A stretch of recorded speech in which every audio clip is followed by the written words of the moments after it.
दोस्तों, एक ट्रेन जो कि बनारस से मुंबई जा रही थी, उसमें एक 24 साल की लड़की बैठी थी। तभी उसके ठीक सामने वाली सीट पर एक युवक आकर बैठता है। उसके साथ में 2 बच्चे होते हैं, एक 2 साल का बेटा और 5 साल की बेटी। अब लोग सोचते हैं कि इन बच्चों की माँ कहाँ पर है, लेकिन ट्रेन चल देती है, उनकी माँ नहीं आती है। कुछ देर वो बच्चे शांत बैठे होते हैं, लेकिन कुछ ही देर में जो 2 साल का बेटा था वो रोने लगता है, चिल्लाने लगता है, इतना परेशान कर देता है कि आसपास के जो भी लोग बैठे थे वो भी परेशान हो जाते हैं। सामने जो लड़की थी वो भी परेशान हो जाती है।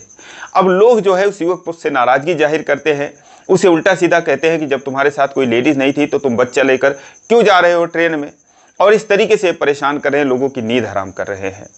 वो लड़की भी परेशान हो रही थी, लेकिन उसको जो है उन बच्चों पर दया आ जाती है, उस युवक पर दया आ जाती है। और दोस्तों, कहते हैं कि रिश्ते बनने और बिगड़ने में देर नहीं लगती है, तो उन लोगों के साथ भी यही होता है और एक ही रात के अंदर बहुत ही गहरा रिश्ता बन जाता है उस युवक में, उस लड़की में और उन बच्चों के बीच में। और उसके बाद जो भी कुछ होता है, बहुत ही दिलचस्प कहानी। आइए जानते हैं पूरी कहानी इस वीडियो में। लेकिन वीडियो में आगे बढ़ने से पहले बस रिक्वेस्ट, वीडियो को लाइक कर दीजिए, चैनल को भी सब्सक्राइब कर लीजिए ताकि मेरा हौसला बढ़ता रहे। दोस्तों, एक कहानी शुरू होती है उत्तर प्रदेश के बनारस रेलवे स्टेशन से। एक लड़की जिसका नाम किरण होता है, वो कामायनी एक्सप्रेस में आकर बैठती है। तभी उसके ठीक सामने वाली सीट पर एक युवक जिसका नाम पप्पू होता है, अपने 2 बच्चों के साथ, 2 साल का बेटा जिसका नाम प्रतीक होता है, 5 साल की बेटी जिसका नाम पारुल होता है, उन दोनों बच्चों के साथ आकर बैठता है। बच्चे काफ़ी क्यूट थे। लोग सोचते इनकी माँ आती होगी, लेकिन ट्रेन चल पड़ती है। जब उन बच्चों की माँ नहीं आती तो लोग पूछते हैं कि भाई साहब, आप अकेले लेकर जा रहे हैं, इन बच्चों की माँ कहाँ पर है? वो कहता है कि वो मुंबई में ही है, मैं इनको लेकर जा रहा हूँ। अब कुछ देर तो बच्चे शांत रहते हैं, लेकिन कुछ ही देर बाद जो प्रतीक था रोने लगता है। इतना रोता है कि चुप नहीं होता। जो पप्पू था काफ़ी शांत कराने की कोशिश करता है, लेकिन जब चुप नहीं होता, दूध का बोतल लाया था उसके मुंह में डालता है, वो भी नहीं पीता। अब सारे लोग परेशान हो जाते हैं, लेकिन सामने जो किरण बैठी थी वो कहती है, लाओ इसको मुझे दे दो। वो उसके गोद में दे देता है और वो उसे अपने सीने से लगाती है, उसके पीठ थपथपाती है और उसके बाद जो दूध का बोतल था वो भी अपने हाथ में ले लेती है, उसके मुंह में डालती है और फिर प्रतीक जो है दूध पीने लगता है और फिर वो शांत हो जाता है। जब वो शांत हो जाता है तो पप्पू भी राहत की सांस लेता है। और उसके बाद फिर ट्रेन जो है अपनी स्पीड से चली रही थी और जो किरण थी वो पारुल को अपने पास बुलाती है, कहती बेटा इधर आओ। वो जाकर उसके बगल में बैठ जाती है, कहती है कि आपकी मम्मा कहाँ पर हैं? तो कहती है कि मेरी माँ भाग गई। अब दोस्तों, जैसे लोग पारुल की बात सुनते हैं तो हैरानी भरी नज़रों से पप्पू को देखने लगते हैं। पप्पू समझ जाता है, वो लोगों से सफाई देता है, कहता है कि हाँ, नाराज़ होकर चली गई है, लेकिन वो मुंबई गई है और कहीं नहीं गई है, हमारे घर पर गई है, मेरा घर मुंबई में भी है। अब दोस्तों, ऐसे ही सफ़र चलता रहा। किरण जो थी वो बच्चों से प्यार दुलार करती रही, लेकिन जब रात के 10-11 बज गए, 12 बज गए, लोग सो गए, काफ़ी गहरी नींद में सो रहे थे। और जो पप्पू था उसकी निचली सीट थी, उसकी बेटी और बेटा दोनों उसके पास ही सोए थे। किरण की भी निचली सीट थी, सामने सोई थी। कुछ ही देर में जो प्रतीक था वो उठ जाता है और उसके बाद इतना रोता है कि सारे लोग जग जाते हैं। अब सारे लोग उससे नाराज़गी जाहिर करते हैं क्योंकि चिल्लाया जा रहा था। तो पप्पू को डांटते हैं, कहते हैं भाई, जब जान रहे थे कि तुम्हारे पास कोई नहीं है, तुम्हारी पत्नी चली गई है, किसी और महिला को ले लेते। बिना महिला के 2 बच्चों के साथ तुम यात्रा कर रहे हो, लोगों की नींद हराम हो रही है, तुम्हें इसका ख्याल रखना चाहिए था। लोग उसे बहुत बोलते हैं। जिधर भी वो बच्चे को लेकर घुमाने की कोशिश कर रहा था, उसी डिब्बे में लेकर इधर उधर घूम रहा था, लेकिन जिधर भी जाता उधर के लोग जग जाते। तो हर कोई बोलता कि भाई जाओ यहाँ से और बच्चे को शांत कराओ यार, इसको इसकी माँ को दो। लेकिन किसको क्या पता, सिर्फ उसी कंपार्टमेंट के लोगों को पता था कि इनकी माँ, इस बच्चे की माँ साथ में नहीं है, और बाकी लोगों को पता भी नहीं था। लोग बोलते यार, कम से कम जाकर इसकी माँ को दो, वो तो सो रही होगी और तुम लोगों की नींद हराम कर रहे हो। काफ़ी परेशान हो जाता है। जो सामने किरण सोई थी वो भी उठ जाती है, वो भी जाहिर सी बात है सामने ही सीट पर सोई थी, वो ज़्यादा परेशान हो जाती है। लेकिन उसे जो है उन पर दया आ जाती है। वो कहती है कि लाइए इसको मुझे दीजिए। वो जो है प्रतीक को अपने पास ले लेती है और उसके बाद वो लेकर कुछ देर घूमती है। काफ़ी देर बाद आखिरकार प्रतीक जो है वो शांत हो जाता है। अब वो उससे कहती है, पप्पू से कहती है कि एक काम करो, इसको मैं सुला लेती हूँ, तुम जो है पारुल के साथ वहाँ पर सो जाओ। वो कहता है ठीक है मैडम।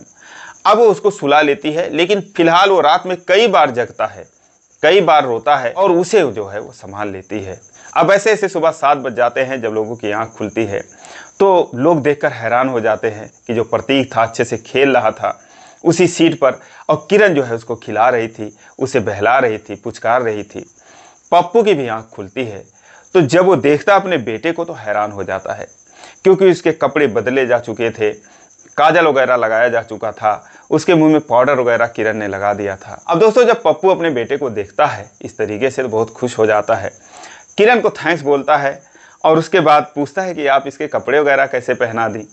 तो कहती है कि मैंने इसने रात को जो है वो बाथरूम कर दिया था, पैम्पर इसका भर चुका था, तो मुझे लगा कि आपने पैम्पर ज़रूर रखा होगा अपने बैग में, तो मैं उसे ढूंढने लगी तो तेल की डिब्बी मिल गई, मैंने मालिश भी कर दिया, उसके बाद कपड़े मिल गए तो मैंने पहना दिया, पाउडर वगैरह लगा दिया, लेकिन मैंने आपसे बिना पूछे बैग खोला, तो इसके लिए मुझे माफ़ करना।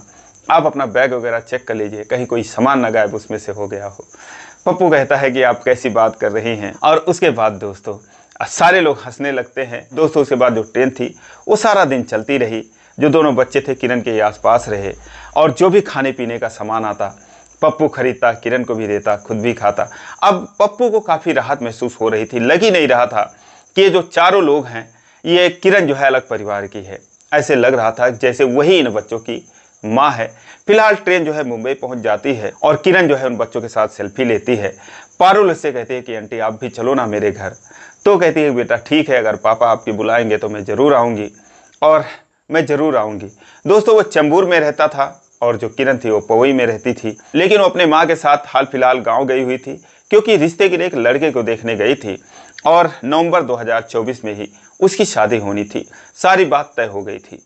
उसके पिता जो थे वो मुंबई में ऑटो चलाते थे, तो वो जो है अकेले ही ट्रेन में आ रही थी। अब जब पारुल इसे रिक्वेस्ट करती है कि आप मेरे घर चलो, तो कहती है ठीक है मैं कभी आऊँगी, और फिर उसके बाद दोनों जो है अलग अलग रास्ते में हो जाते हैं। अब पप्पू अपने घर पे जाता है, अपनी माँ से सारी कहानी बताता है कि मम्मी मैं बहुत परेशान हो गया था, लेकिन एक लड़की थी उसने काफ़ी संभाला, और जो पारुल थी उसने तो उसके कितने गुणगान गा दिए अपनी दादी से, और सारी बातें बताने लगी कि बहुत अच्छी आंटी थी। तो 2 दिन बीत गए।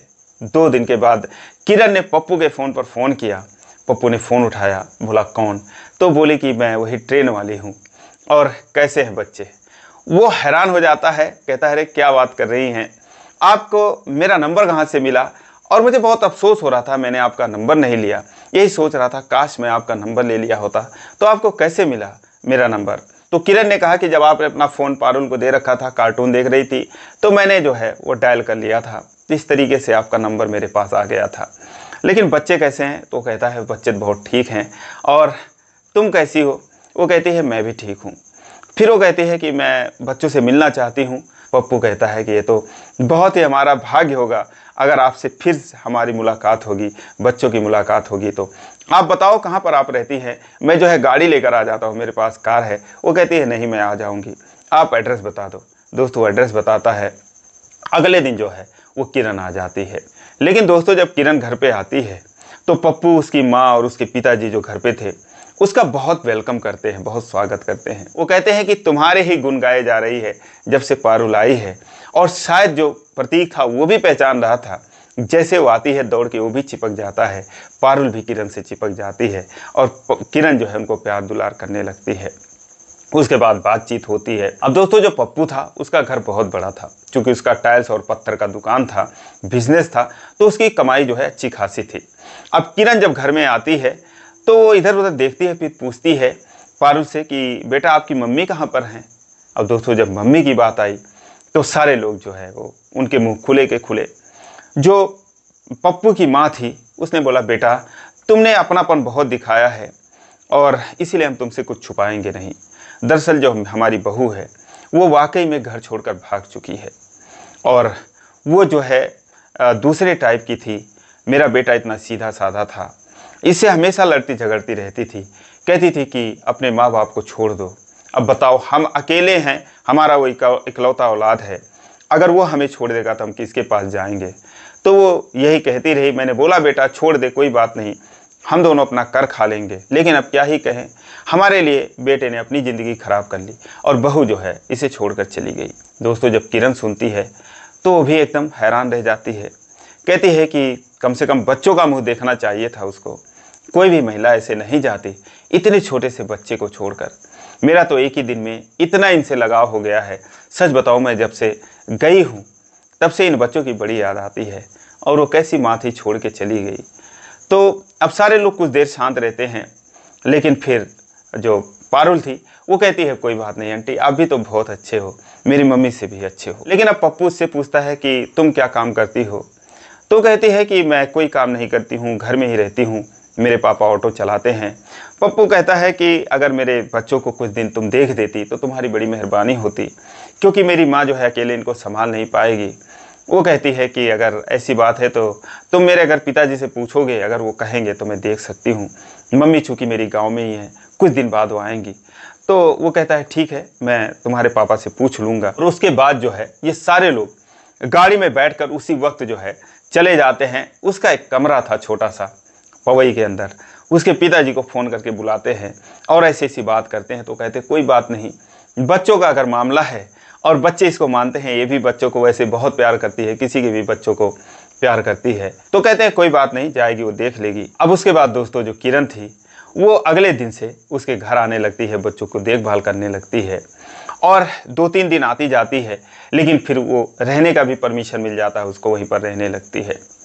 दोस्तों कुछ दिन रहती है, 2-4 महीने, तो काफ़ी गहरा संबंध जो है वो बच्चों के और किरण के दरमियान बन जाता है। जो पप्पू के माँ बाप थे वो भी किरण को बहुत मानने लगते हैं। कई बार इन दोनों परिवारों की मुलाकात हुई। जो पप्पू था अपनी दुकान से टाइल्स पत्थर ले जाकर वहाँ पर जो पवई में उसका कमरा था किरण का, वहाँ पर सब कुछ लगवा देता है, सब कुछ चमाचम कर देता है, वो पैसे भी नहीं लेता है। तो दोनों एक दूसरे की मदद कर रहे थे। लेकिन दोस्तों धीरे धीरे नवंबर का समय नज़दीक आ रहा था, कुछ शादी से पहले जो रस्में थी वो निभाई जानी थी। लेकिन अब जो किरण थी कहीं ना कहीं उसे पप्पू से लगाव हो जाता है और पप्पू को भी किरण से लगाव हो जाता है। एक दिन जो पप्पू की माँ थी वो पप्पू से कहती है कि बेटा क्यों ना किरण को ही अपनी बहू बना लें। वो कहता है माँ कैसी बात कर रही है, एक तो हमारे ऊपर हमारी इतनी मदद कर रही है, अगर ऐसा कुछ कहोगे तो बुरा मान जाएगी, रहने दो, कहने की क्या ज़रूरत है, कहाँ वो एक्सेप्ट ही करेगी। लेकिन दोस्तों जब वो किरण से बात करती है तो किरण कहती है कि मम्मी मुझे कोई एतराज़ नहीं है, मैं सच बताऊं तो मुझे भी बहुत लगाव हो चुका है, ना सिर्फ इन बच्चों से बल्कि पप्पू से भी लगाव हो चुका है। अगर आप मेरे माता पिता से बात करेंगी तो शायद वो मान जाएं। दोस्तों फिर ये लोग जब किरण की हाँ सुनते हैं तो जाते हैं उसके माँ बाप से भी बात करते हैं, तो वो भी बोलते हैं कि अगर मेरी बेटी हाँ करती है तो हमें कोई एतराज़ नहीं है। किरण दोस्तों हाँ कर चुकी थी। इस तरीके से जो ऑलरेडी उसका रिश्ता तय हो चुका था उस रिश्ते को वो छोड़ देती है। ये लोग उसे मना कर देते हैं, कहते भाई हमारी लड़की वहाँ शादी नहीं करेगी और हमने उसकी यहीं पर कहीं शादी देख रखी है। दोस्तों उसके बाद नवंबर में ही पप्पू और किरण की शादी होती है। आज ये दोनों लोग बहुत ही खुश हैं, शानदार लाइफ एंजॉय कर रहे हैं। तो दोस्तों ये रही कहानी, आपको कैसी लगी कमेंट में जरूर बताएं। कहानी अच्छी लगी तो वीडियो को लाइक नहीं किया तो लाइक कर दीजिए, चैनल को सब्सक्राइब कर लीजिए इसी प्रकार की कहानियों के लिए। फिर मिलेंगे अगली वीडियो में, तब तक के लिए जय हिंद।